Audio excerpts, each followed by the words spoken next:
You need more style then. We need to see like some. Well, I never got the winning part down, Screpo, so I gotta take what I can get. Well, looks like they're already set up for the next game. Kennen should be a ban. Lucian ban. That's so interesting. So he's gonna leave it up. Maybe we get a mirror here. He decides to also go with it. I like to see just more variety though. Both these guys have had that as far as the spirit of the event. See what Maple decides to go with next. I mean, this is the moment for Maple to challenge Smeb to a 1v1 in a certain fun champion.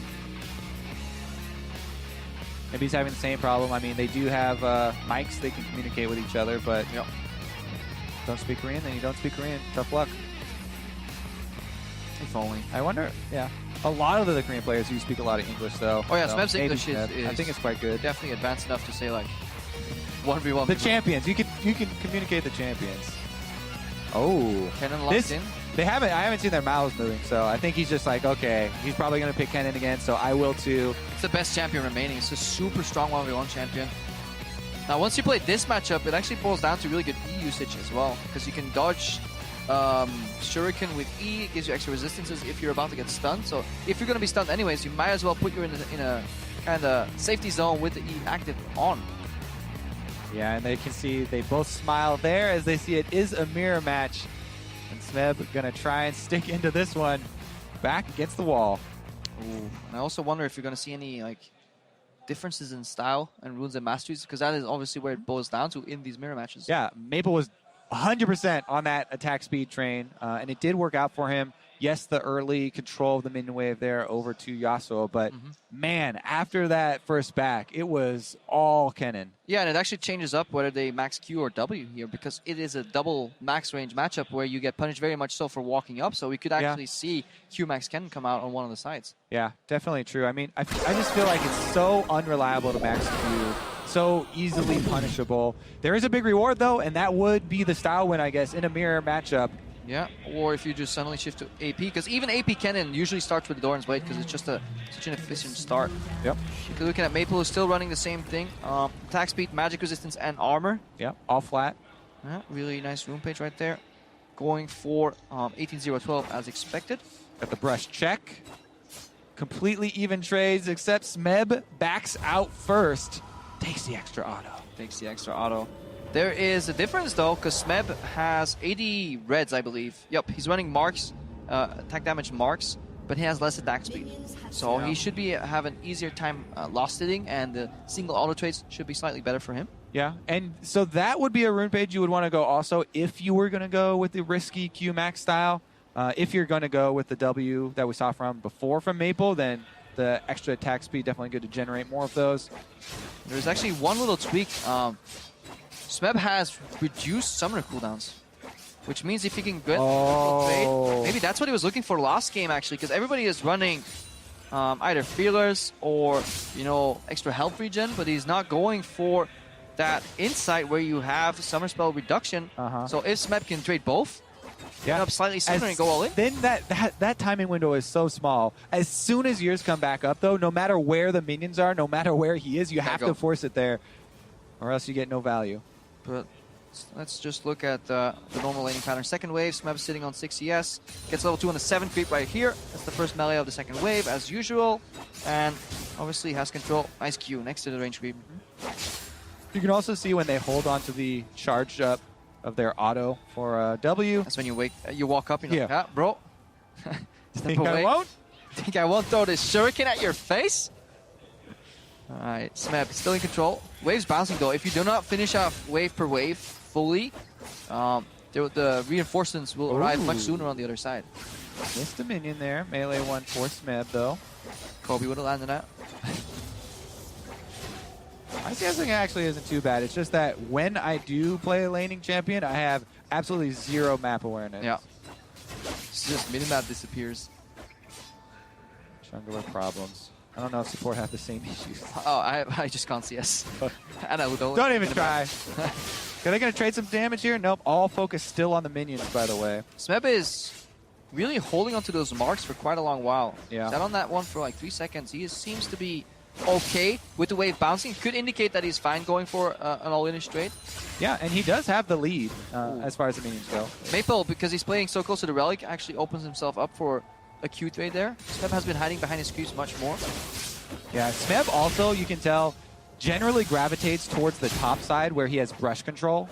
Definitely comes with playing as a top laner, right? You're always going to look for extra brush control so you can get the minions to de-aggro you when you go for harassment trades. That was a super cool trade in the sense that Maple stepped up with Mark already active on the first part of the W, so he got the stun on Smeb. Smeb then generated enough auto attacks in trade to get the Mark at the end and then sped up forward to get that final trade exchange. Smeb doing more damage in these trades though because he is running raw AD.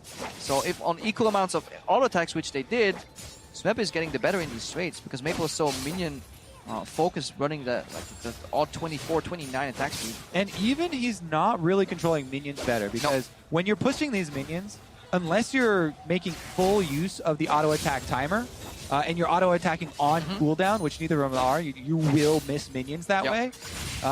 It doesn't matter quite as much. Yeah, so looking at 8.5 AD over time, really working in Smeb's benefit and his early minion control as well.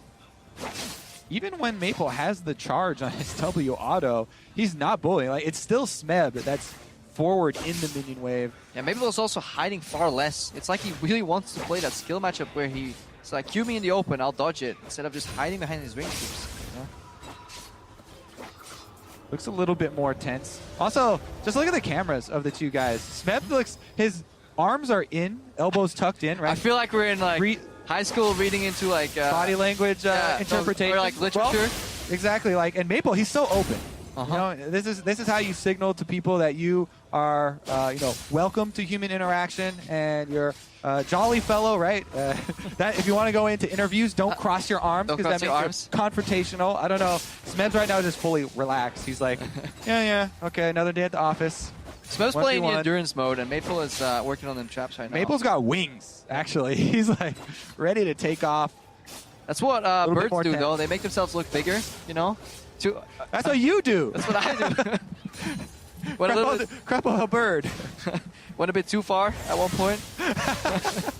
Anyway, Smeb going in, Mark trade, stun. Ultimates, let's get him. Let's get him. Smeb still holds his ulti. Oh, the late ultimate goes in for the E-charge too. There's a barrier being popped versus the Ignite, and Maple gets access to the Relic. That's a mistake from Smeb. Should have went back and gotten the Relic. Is it what Smeb wanted, though? We talked about the reduced summoner cooldown. Next time, is it going to be Smeb as soon as they come up, forcing that fight? I love that he held his ultimate because he had the upper hand up until that point. Could have honestly just disengaged and went for the Relic, based, and then forced it all in onto Maple. What the mind game is here is you don't want to have your ultimate channeling for the least amount of time while you're exhausted, right? Because that damage you just want to get through, and so you want to wait either for the exhaust to happen early, then use your ultimate afterwards, or pop it super early so that they exhaust and then exit the trade. But we need to look for a fast push here on the side of Smeb. He needs to get this wave done, because otherwise, if Maple gets the upper hand right now, because he has 2 Relic stacks. Ooh. Also, we didn't go over the purchases. I mean, the boots versus the cutlass. The extra lifesteal there is definitely important, but when they're locked in to that... Smeb actually gets all in. Smeb low, but he has the E to get out. He has minions to help him, so he's comfortable in the trade. Minions... wasn't counting the charges on him, and Maple got the last activation. Smeb was waiting for his Q to come up so he could win that trade, because the Maple could never exit that trade anymore. The cannon creep would kill him if a Q connects. The problem was there was a W in the end that you just pointed out. Smeb had all of the control there, and he thought he just got too lax. He thought he had it in the bag. But Maple got him as he came back in for a little bit greed. Wish we could go back in time here and see. 2 charges on him, gets that stun, then he starts sagging up immediately. There's one right there. Nope. It's a W at the end from Maple. Exactly. You have... He waits in W range. He could have gotten out of W range there if he kept running back. Yeah, he basically was looking for a Q and then get the return stun and had the minions. He had minions on him. He also had the summoner timing advantage. But doesn't take the exits that's available, and that is going to be Maple moving on. Ice, take it. Ice, take it. You've done it. Europe has shown up at an international tournament with no vacation memes. Fantastic. But it does go back to the ulti trade. Because I think that's honestly the breaking point. The problem with us showing the killing blow every time is that the mistake's already done. Exactly. If Smeb backs off there to go to the relic, I wish we could go back in time, play the match from that point, because I feel Smeb would have the upper hand, especially like you pointed out with the Summer Spell's cooldown advantage. You always need to read the first paragraph and the last paragraph. But we only get the end stamp there, and that's really what matters, though. It is going to be Maple moving on. So it's all ice from here on out, and now it's just about who's the best individual. I know Uzi really, really wants this one, as do the rest of the competitors, though. But yeah, let's take a deeper dive into the remaining players. Let's send it over to the analyst desk.